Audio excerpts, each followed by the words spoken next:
राधे राधे दोस्तों। श्री भगवत गीता के जरिए अपने जीवन की कई समस्याओं का हल खोज सकते हैं।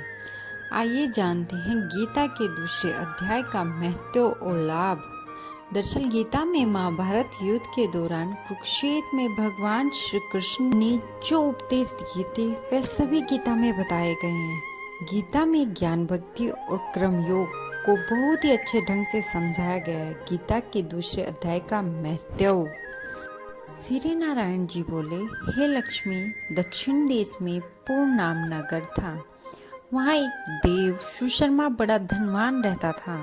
वह साधु सेवा करता था। जब साधु सेवा करते हुए बहुत दिन बीते तब एक बाल नाम ब्रह्मचारी आया, जिसकी सुशर्मा ने बहुत सेवा की और विनय किया कि हे संत जी, कृपया मुझे श्री नारायण जी के पाने का ज्ञानोपदेश करो। तब ब्रह्मचारी बोले, मैं तुझे गीता के दूसरे अध्याय का पाठ सुनाता हूँ। देव सुशर्मा ने कहा, गीता जी के दूसरे अध्याय को सुनने से कोई आगे भी मुक्त हुआ है? बाल ने कहा, मैं तुझे प्राचीन कथा सुनाता हूँ। एक आयाली वन में बकरियां चराता था और वहाँ मैं भजन करता था। एक दिन रात के समय आयाली बकरी लेकर घर को चला। मार्ग में एक सिंह बैठा था। वह बकरी सबसे आगे आती देखकर सिंह भाग गया। तब आयाली यह देखकर बड़ा आश्चर्यचकित हुआ और मैं भी वहाँ से आ खड़ा हुआ।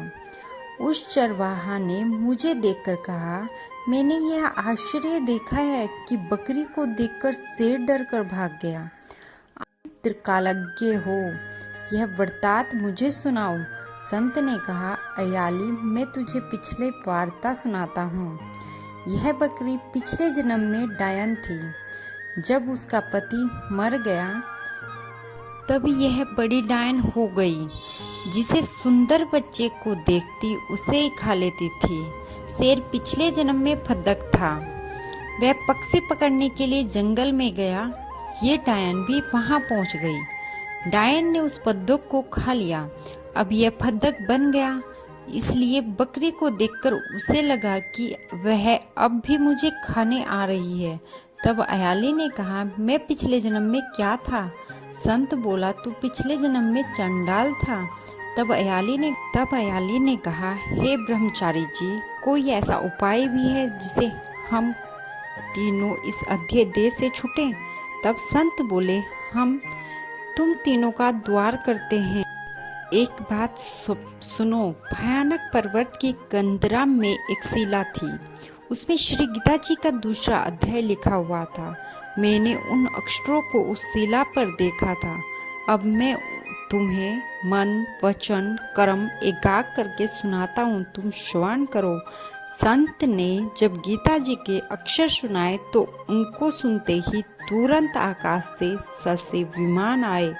उन तीनों को विमान पर बैठकर बैकुंठ लोक ले गए।